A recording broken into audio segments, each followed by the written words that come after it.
Saudações a quem nos assiste hoje. E nós temos aqui, para conversar um pouco sobre a reforma tributária, a doutora Isabel Clark, que é minha amiga e é advogada, especialista em Direito Público e MBA em Tributário, mestrando em Direito pelo PPG-DIR da Universidade Marília, São Paulo, sócia do escritório Isabel Clark Advocacia e vice-presidente do Instituto Maranhense de Direito Tributário. Seja muito bem-vinda, doutora Isabel. É uma honra tê-la aqui, principalmente para falar de um tema que é tão atual. Inclusive, a senhora estava me falando antes da gente começar a gravação, que é tema da sua tese de mestrado. Então, gostaria que a senhora falasse um pouquinho, se apresentasse um pouco, apesar de eu já ter feito a primeira apresentação, mas que você falasse um pouquinho a respeito de reforma tributária e com o desenrolar da nossa conversa, eu vou lhe fazendo as perguntas que eu achar necessárias para esclarecimento, não apenas meu, mas do nosso público que nos assiste hoje. Eu que agradeço, doutora Carol, a oportunidade de vir falar um pouquinho sobre a reforma tributária, né? É um assunto que está muito em alta, porque foi aprovado primeiro a emenda constitucional 132 em 2023 e foi aprovada agora em janeiro de 2025 a lei complementar 214. Por que o Brasil realizou essa reforma tributária, que é tão falada? Acho que desde o ano passado que se fala mais fortemente a respeito dessa reforma tributária. Qual a necessidade do país ter uma reforma tributária? Na verdade, a reforma tributária ela vem ficando em alta há alguns anos. Em 2019, nós tivemos duas PECs, a 45 e a 110, né? Mas a reforma tributária ela se fez necessária no Brasil em virtude do país ter resquícios ainda da época mercantilista. E o nosso sistema tributário ter, em virtude desses resquícios, ter sido adquirido, ter se desenvolvido, na verdade, com um emaranhado de leis, né? Vários tributos, com alta carga tributária. O Brasil é um dos países que tem a carga tributária mais elevada do mundo.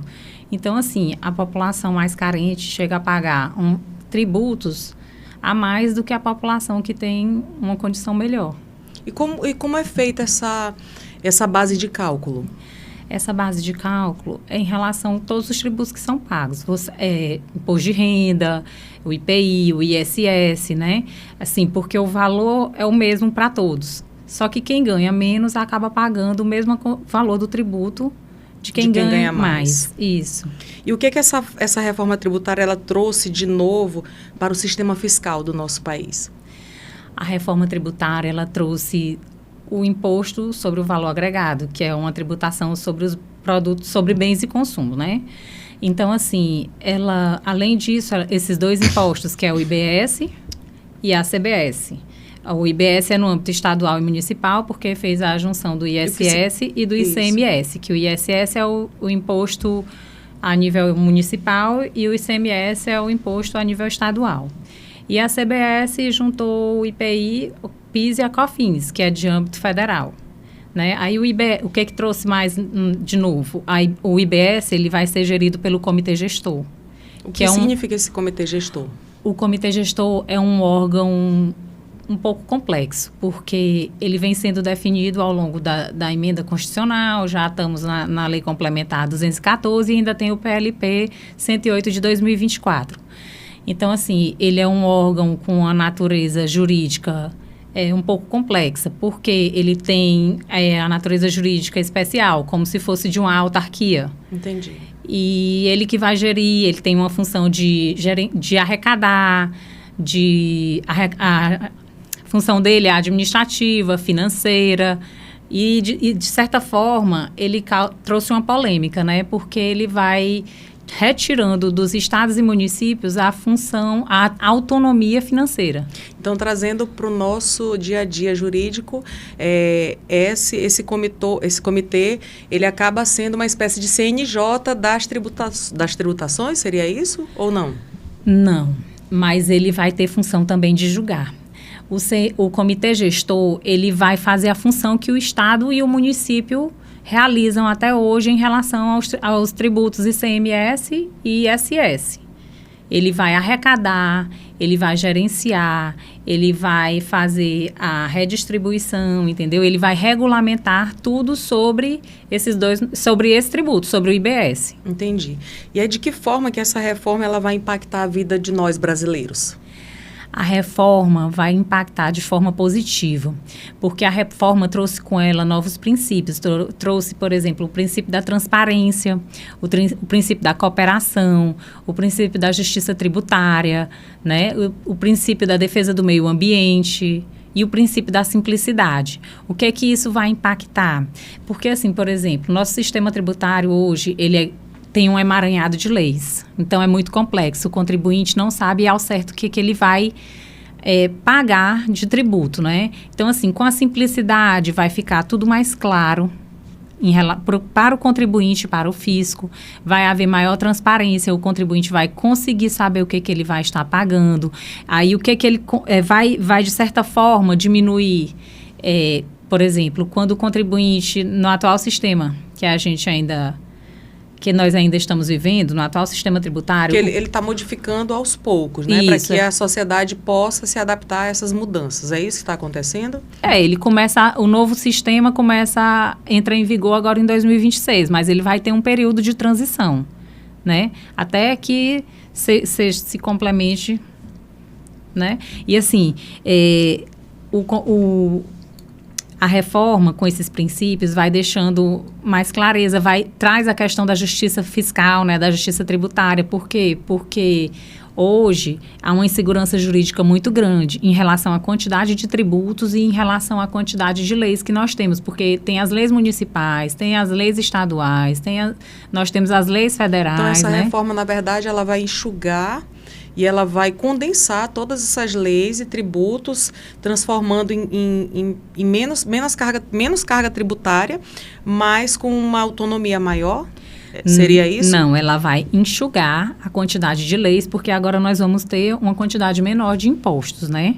E assim, por exemplo, o IBS vai ser gerido totalmente pelo comitê gestor, mas os estados e os municípios, eles Têm autonomias. Têm autonomia para determinar a alíquota que vai ser paga, né?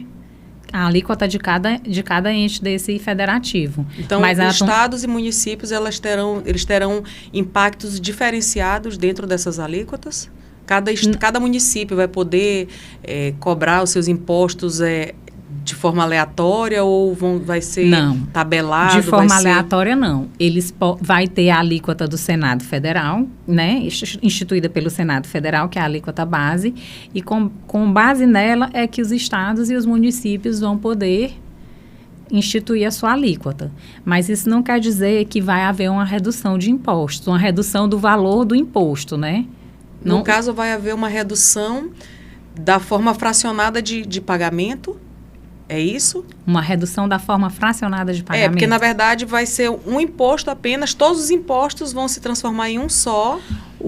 Todos não, veja só. O ICMS e o ISS vão ficar unidos, vão se unificar e vão formando o IBS, entendeu? Entendi.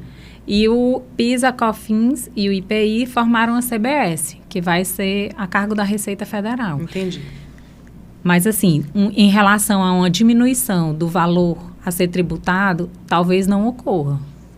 E qual o impacto disso? O impacto disso é que, por exemplo, nós temos também a guerra fiscal entre municípios e estados. Por quê?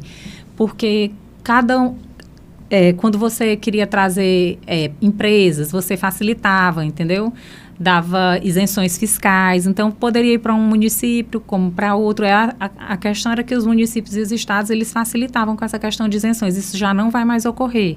Não vai mais ocorrer a evasão fiscal, a guerra fiscal, vai ter a questão da transparência para o cidadão, vai ser formado um único sistema, um único sistema tributário em relação a esses impostos, principalmente assim, no caso do IBS, que vai ser... E aí eu, enquanto cidadã, eu posso acessar esse sistema e verificar para onde é que está indo o valor do meu imposto, de que forma que está sendo pago, de que forma que está sendo usado. É isso?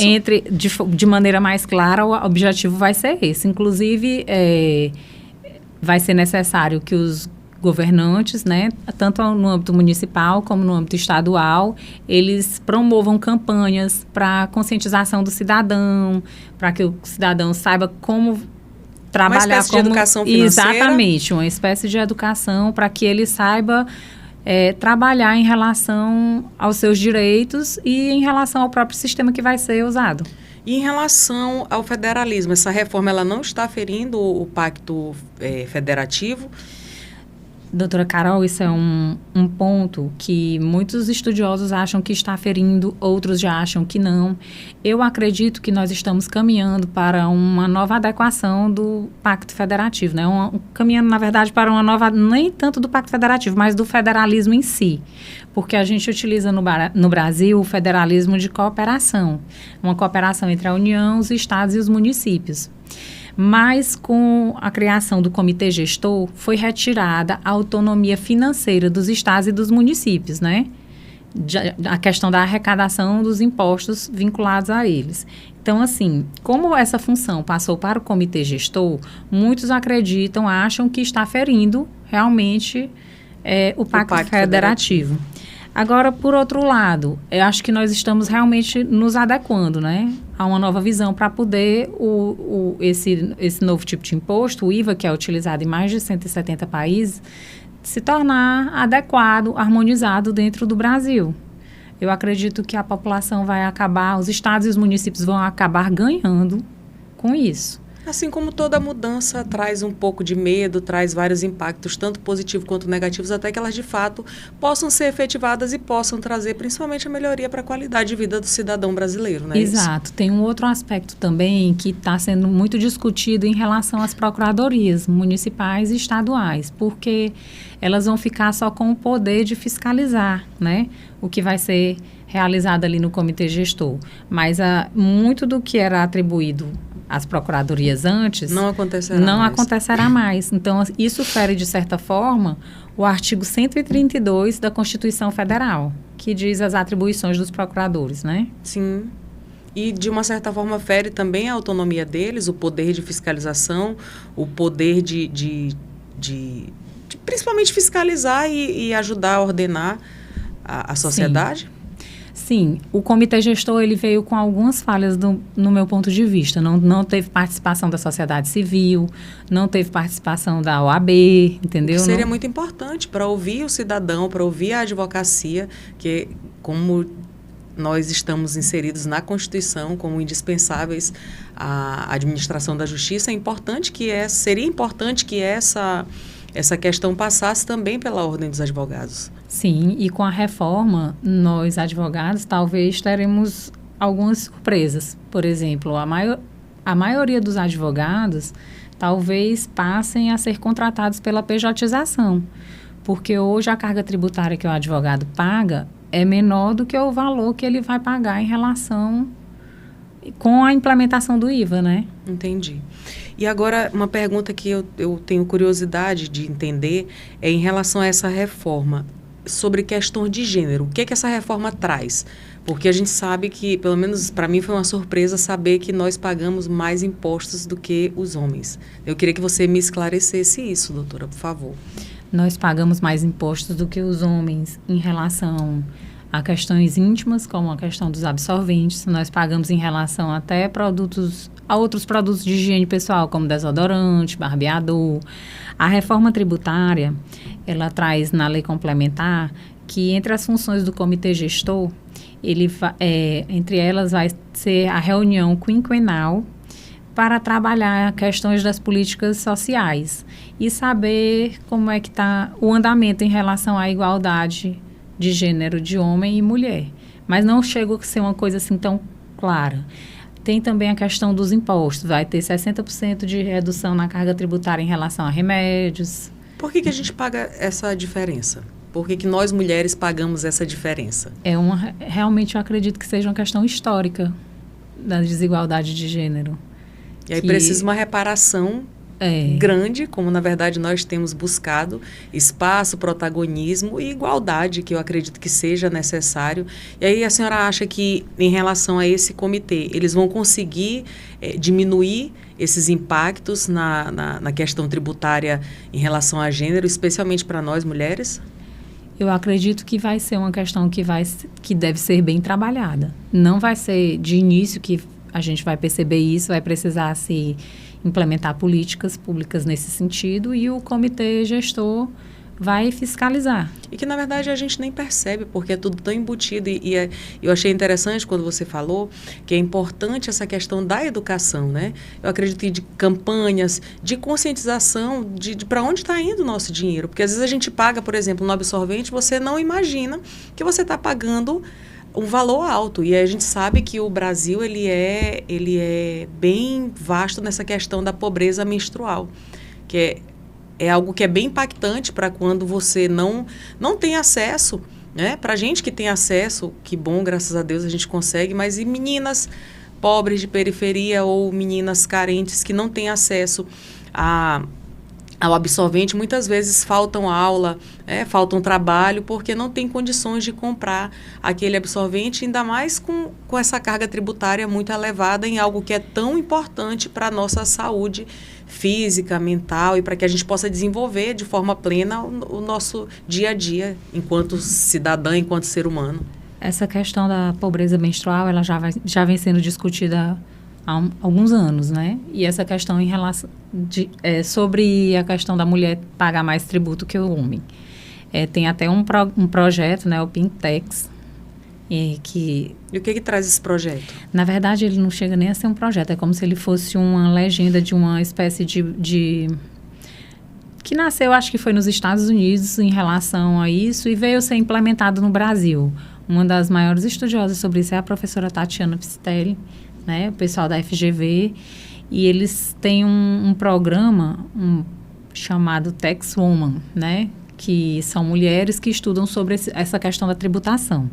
Mas em relação à reforma tributária, não tem nada muito definido, assim, 100%, uma política 100% definida em relação a isso, não. O certo é que o comitê gestor vai se reunir de forma quinquenal para trabalhar sobre as questões de políticas sociais. E entre elas está essa questão da igualdade de gênero entre homem e mulher. Mas com a reforma, a gente já teve alguns ganhos em relação a descontos, né?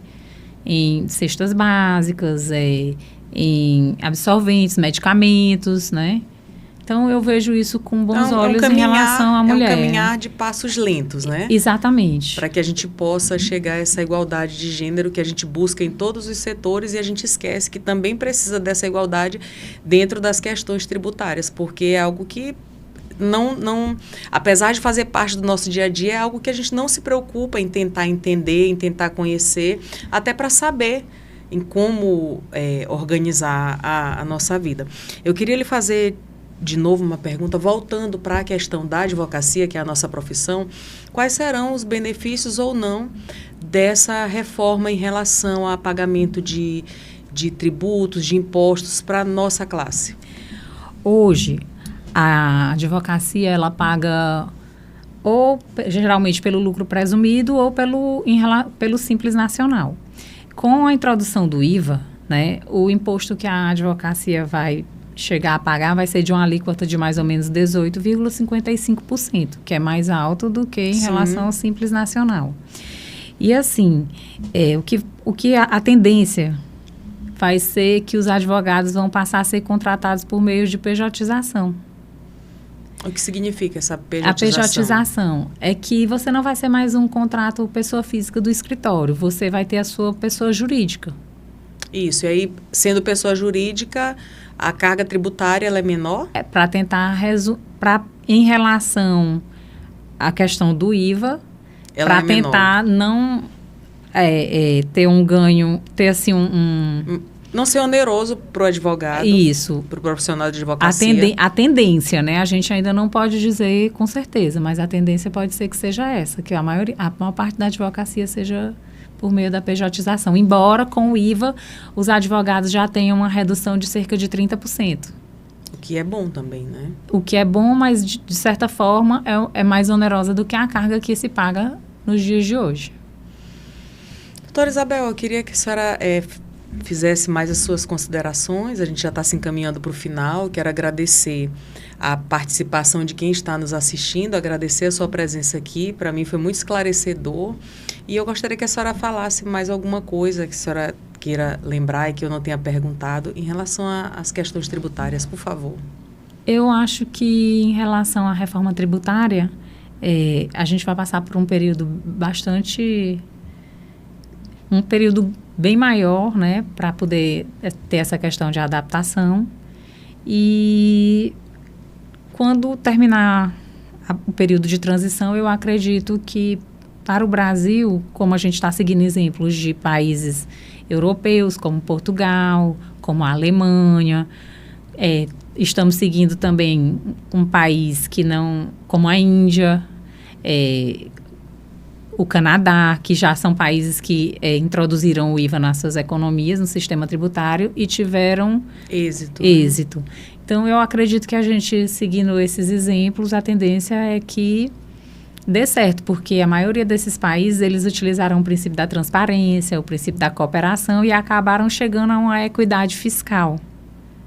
Entendi. E isso acabou gerando para esses países, abrindo portas para que o empreendedorismo tivesse um pouco mais, tivesse uma maior visibilidade, né? E ganhasse espaço, tanto o empreendedorismo como em novos investimentos, e isso gera fonte de trabalho, né? Gera trabalho, gera riqueza e, de certa forma, a economia do país tende a crescer. Então, eu acredito que a gente está num caminho que vai dar certo. Muito obrigada, agradeço a sua presença. Eu que agradeço, doutora Carol, sempre uma satisfação estar aqui participando do programa com você, uma advogada, né, acolhedora, militante do direito da mulher, né, já foi procuradora nacional das prerrogativas. Então, assim, acho que tem uma representação e eu que agradeço por todo o acolhimento e pela oportunidade. Eu que agradeço, foi muito bom ter sua presença aqui. Agradeço a todos os telespectadores que estão nos acompanhando, nos assistindo. Nos acompanhem nas nossas redes sociais, nos acompanhem também na Band e no nosso canal no YouTube. Saudações a todos. Obrigada.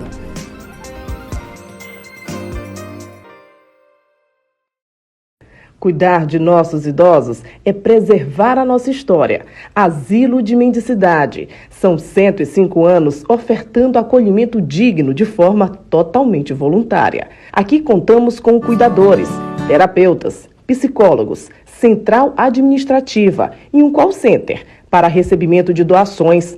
Faça parte dessa história. Faça também a sua doação. Saudações. Una-se a esse elo de solidariedade e fraternidade.